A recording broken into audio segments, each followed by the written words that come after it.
Kung seryoso lang talaga ang presidente, tapos na yan sa isang araw lang. Correct. Natuturo niya lahat na may kagagawa ng corruption sa budget. Pero well, as you can see, parang nanonood tayo ng sarsuela. Tama. Okay, ang Pangulong Sagot. Marcos Jr., hindi po siya nagsasagawa ng investigasyon. Hmm? Nirerespeto ng Pangulo ang due process. Oh, talaga ba? Nirerespeto ng Pangulo ang human rights. What?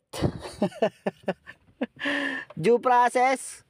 Kung nire-respeto ng Pangulo mo ang due process, bakit nasa dahig si Tatay Digong hindi dumaan sa due process?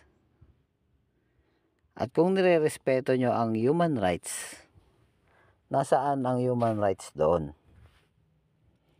Na hindi nyo binigyan ng due process si Tatay Digong.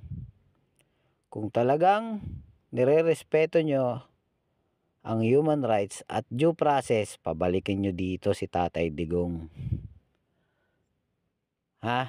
Ating Claire, sabihin mo yan sa amo mo. Sa amo mong bangag.